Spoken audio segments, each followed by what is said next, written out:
The inside of Trans-Pacific Flight 751 was an island of calm against the raging blizzard outside.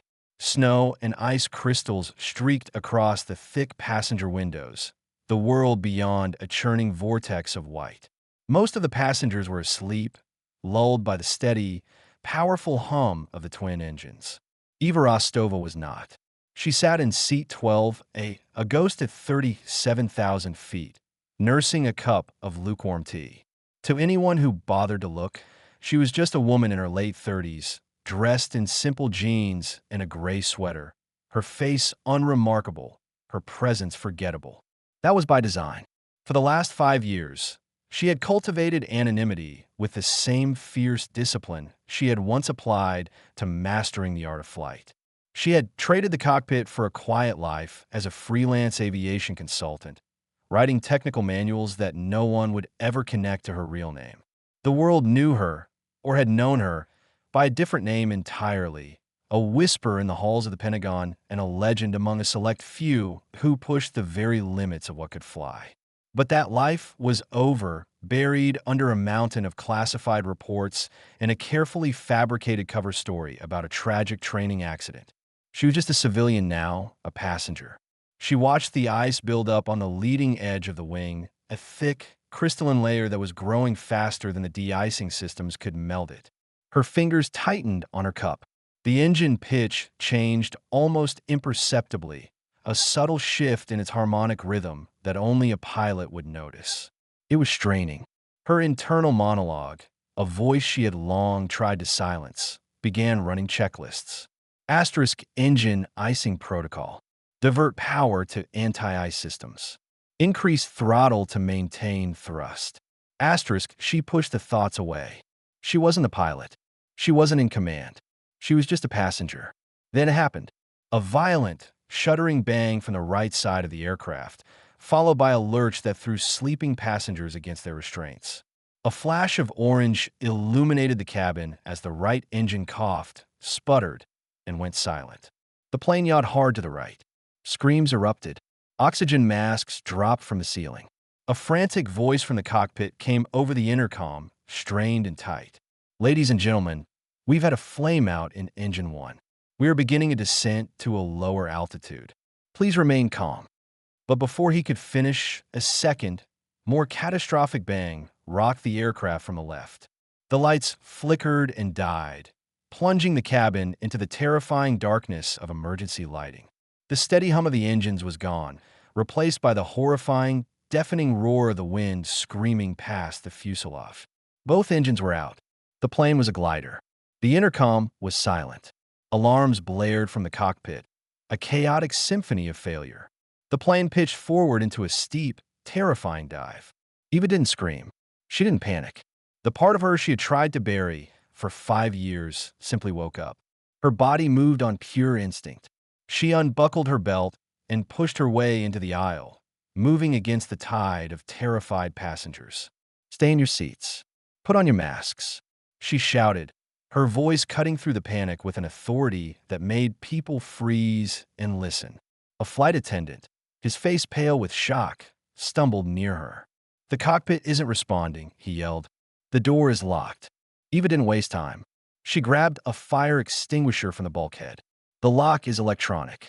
When a main power blew, it defaulted to a hard lock. "Stand back."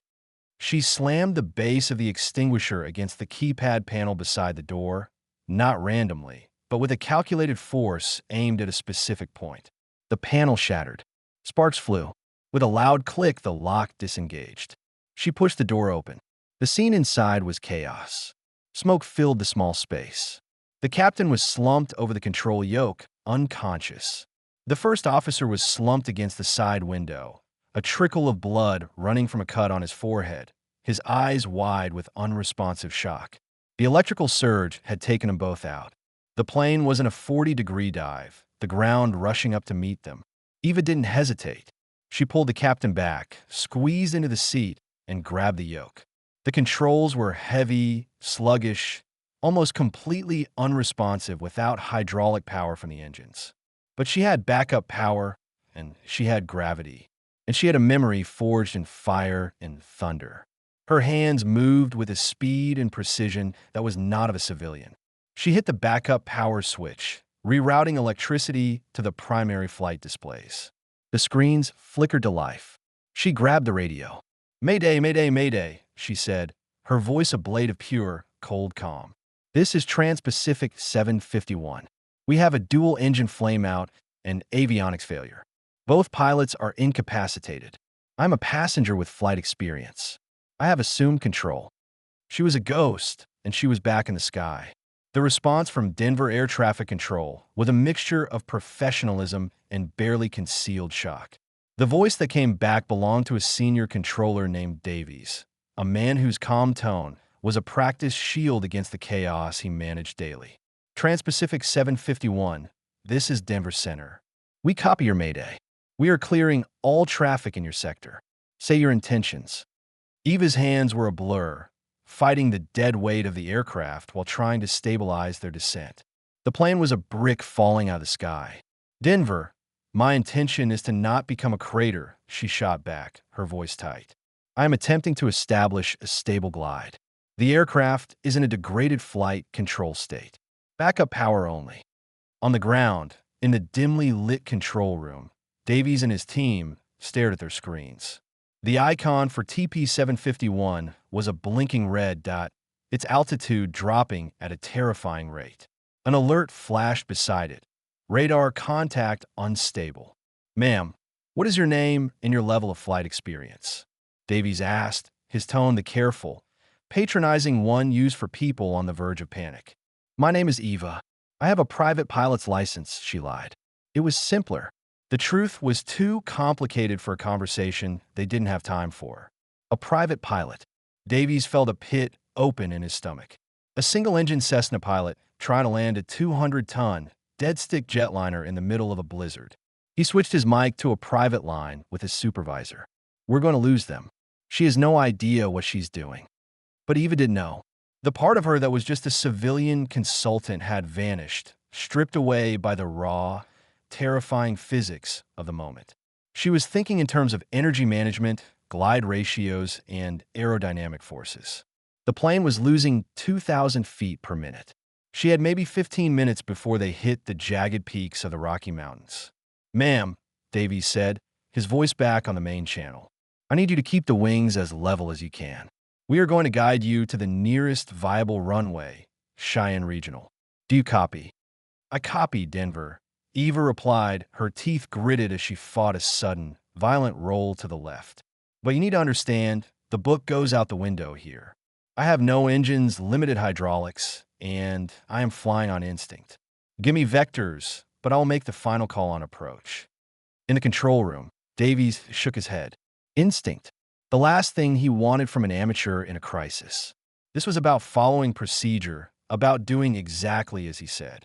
"Just follow my instructions, Eva," he said, his voice firm. "Turn to heading 090. We need to get you out over the plains."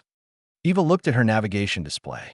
A heading of 090 would take them parallel to the mountains, burning precious altitude they didn't have.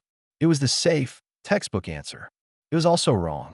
"Negative, Denver," she said, her tone hardening, the quiet passenger replaced by the commander she once was. "That vector bleeds too much energy. I'm maintaining my current heading.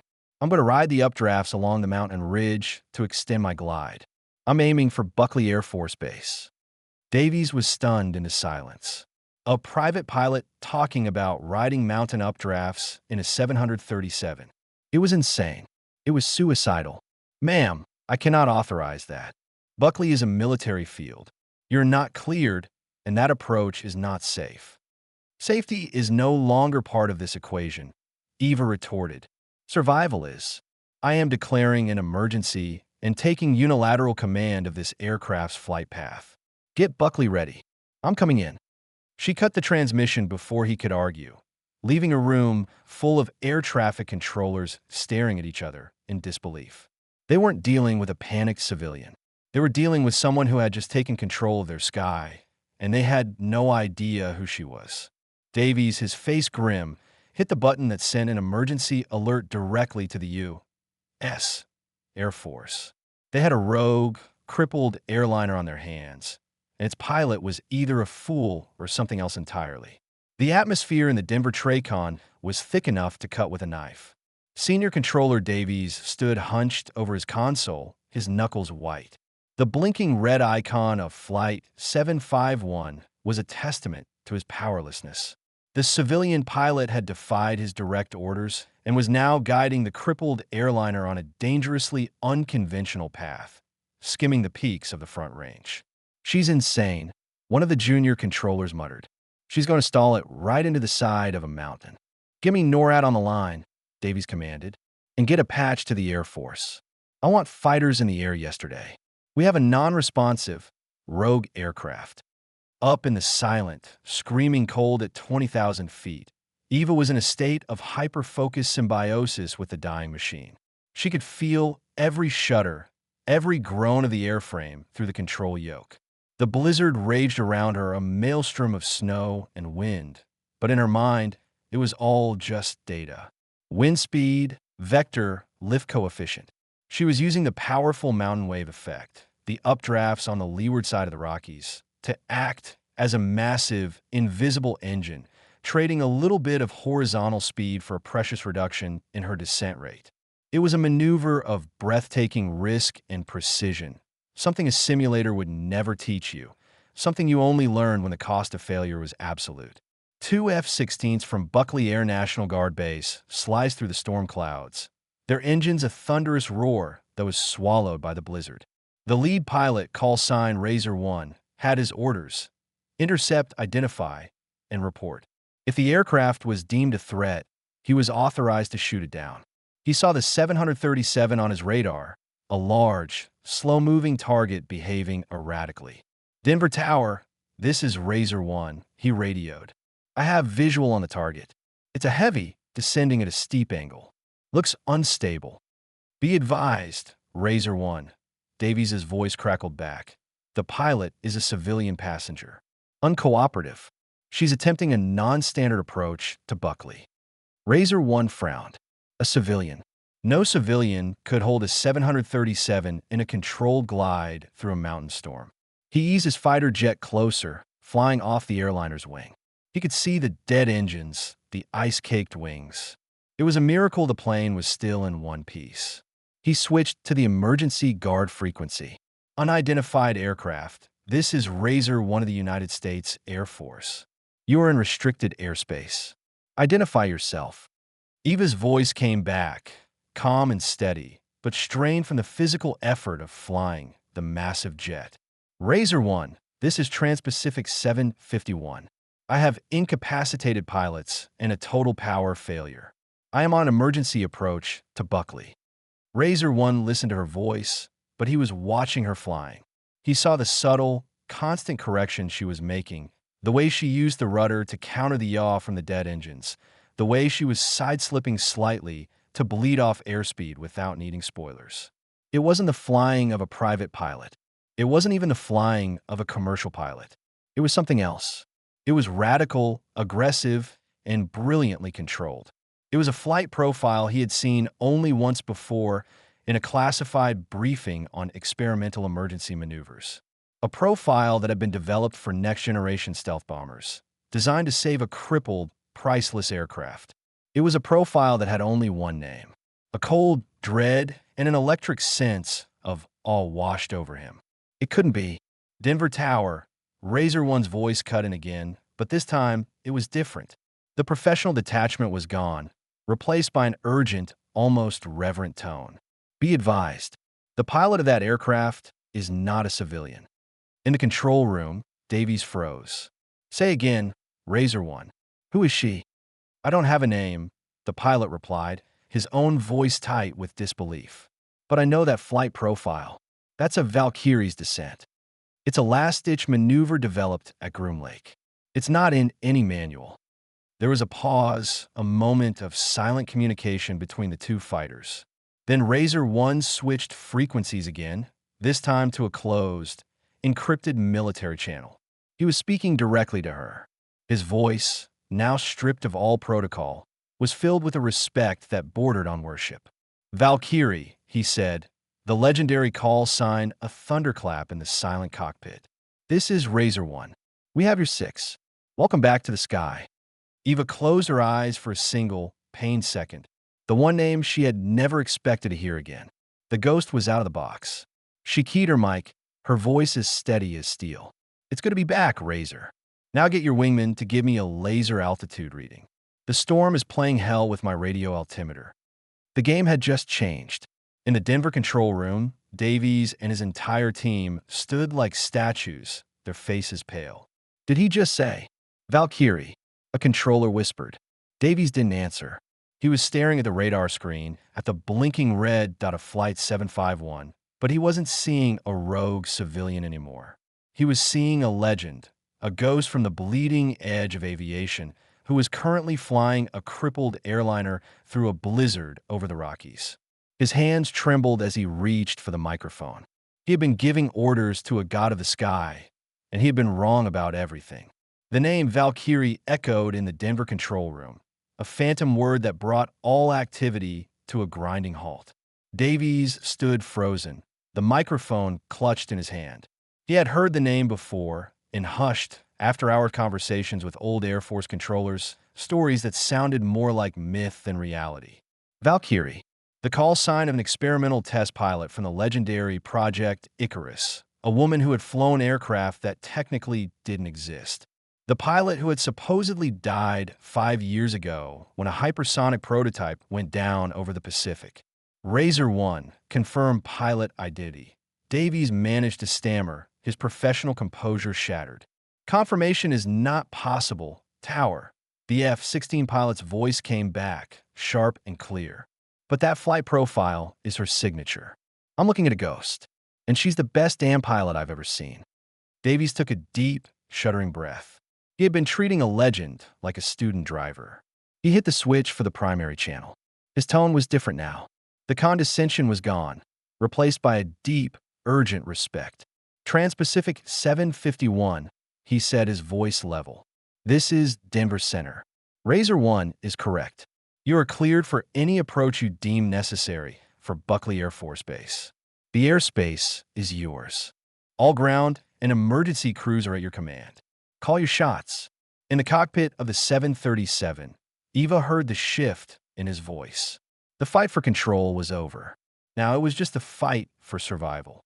Copy that, Denver, she said, her voice betraying no emotion. Advise Buckley I'll be coming in hot and heavy. I'm aiming for runway 34L. It's our longest. I'll need the full length. The F-16s had moved into a tight escort formation, flying just off her wings, their presence a strange comfort. They weren't just watching her, they were bearing witness. Their lasers were feeding her precise altitude data, bypassing her faulty altimeter. She was no longer flying blind. Valkyrie, Razor One's voice came over the closed channel. Your glide slope looks unstable. You're coming in too steep. I have to, she replied, her arms aching from the strain of wrestling the heavy aircraft. It's the only way to maintain enough airspeed to keep the controls from turning to mush. I'm going to bleed it off in the flare. It was a maneuver of insane risk. A steep, high-speed approach in a commercial airliner with no engines, planning to level out and flare only seconds before touchdown. A tiny miscalculation would mean cartwheeling the plane down the runway. In the cabin, the passengers could now see the ground through breaks in the clouds. They saw the flashing lights of emergency vehicles lining a runway that seemed impossibly far below. The plane was descending at an angle that felt terrifyingly wrong. They held their breath, their prayers silent, their faith placed entirely in the hands of the unknown woman in the cockpit. 1,000 feet, Razor One called out, his voice a steady metronome in her ear. Eva's world had shrunk to the runway lights, the airspeed indicator, and the feel of the plane in her hands. The wind shear was brutal, try to rip the wings from under her. She fought it, her inputs on the yoke small, precise, almost invisible. 500 feet. You're a ghost, Valkyrie. You've got this. 200 feet. The ground was a blur. The runway lights rushed up to meet her. 100. 50. 20. Flaring now, she said, more to herself than to anyone else. With a strength she didn't know she still possessed, she pulled back on the yoke. The nose of the massive airliner lifted. The terrifying descent leveled out. The plane seemed to float, suspended just feet above the concrete for a single, breathtaking second. Then, the main landing gear slammed onto the runway with a bone-jarring impact that sent a shockwave through the fuselage. The tires screamed in protest. The plane bounced once, hard, then settled, careening down the runway at over 150 miles per hour. Brakes! Brakes! Davies was yelling in the control room, watching the runway lights disappear under the plane's icon on his screen. Eva was already on the emergency brakes, her foot pressing down with steady, controlled pressure. The plane shuddered and swerved, but she held it straight, fighting to keep it on the center line. It seemed to go on forever, the jet eating up the runway, the end of the concrete strip rushing toward them. Then with a final, groaning shudder, it stopped. The nose of the plane was less than 50 yards from the end of the runway. Silence. A profound, absolute silence filled the cabin, the cockpit, the control tower. For a moment, the entire world seemed to hold its breath. Then, a single sob broke the quiet in the cabin. It was followed by another, then by laughter, then by a spontaneous, thunderous wave of applause and cheers that shook the very frame of the aircraft. They were alive. In the cockpit, Eva let her hands fall from the yoke. Her arms were trembling, her body drenched in sweat. She leaned her head back against the seat and closed her eyes. The Ghost had come home. Outside, the runway was swarming with fire trucks and ambulances. But they kept their distance, waiting. Overhead, the two F-16s performed a slow, graceful victory roll before climbing back into the storm clouds. It was a salute from one pilot to another, from one legend to another. The Ghost had landed. The silence on the tarmac was a stark contrast to the storm Eva had just flown through. Snowflakes drifted down, settling on the wings of the crippled 737, which stood like a conquered beast at the end of the long runway. The emergency crews had surrounded the aircraft, but no one approached the main door until they were given the all-clear. The first person aboard was not a paramedic or an NTSB investigator. It was an Air Force general, his uniform immaculate, his face etched with a gravity that silenced everyone around him. He walked through the quiet, debris-strewn cabin, past the tearful, awestruck passengers, and went directly to the cockpit. He found Eva still in the pilot's seat, staring blankly at the now-dark instrument panel. She looked up as he entered, her eyes weary but clear. "General Miller," she said, her voice a hoarse whisper. She recognized him. He had been the one to sign off on Project Icarus. He had been her commander. "The world thinks you're dead, Captain Rostova," he said, his own voice thick with emotion. "It was better that way," she replied. He shook his head. "After today, I don't think you get to make that choice anymore." He helped her out of the seat. As she stepped out of the cockpit and into the cabin, the remaining passengers and crew who were waiting to deplane fell silent. Then they began to clap.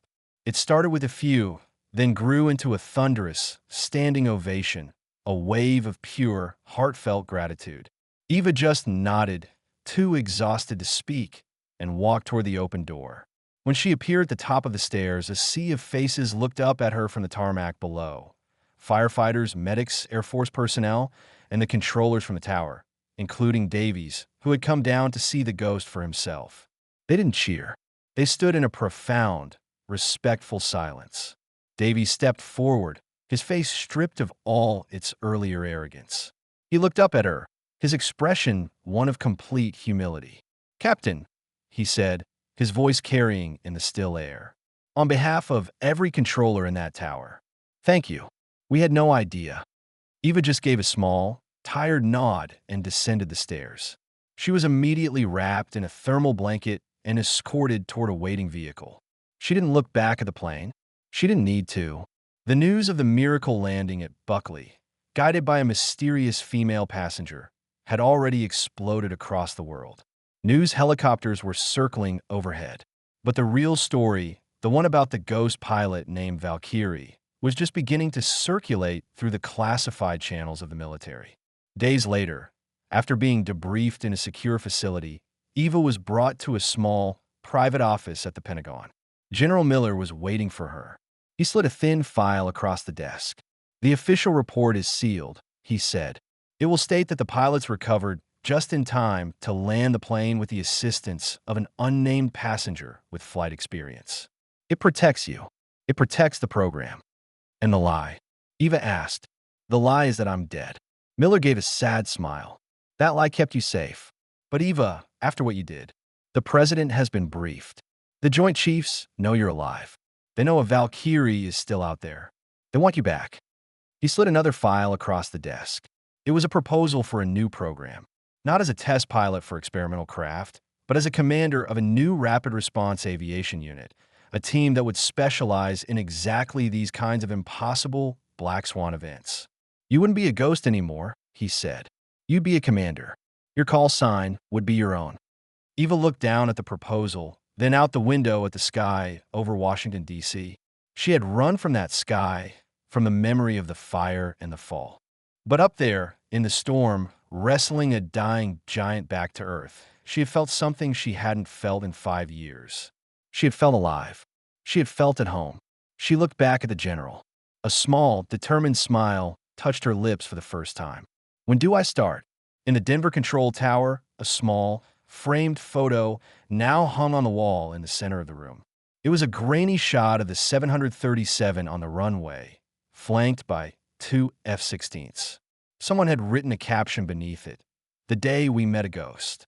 Davies looked at it every day, a reminder that the most skilled hands are not always the ones you expect, and that some legends are real.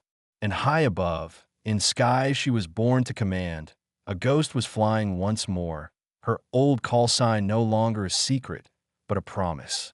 Valkyrie was back.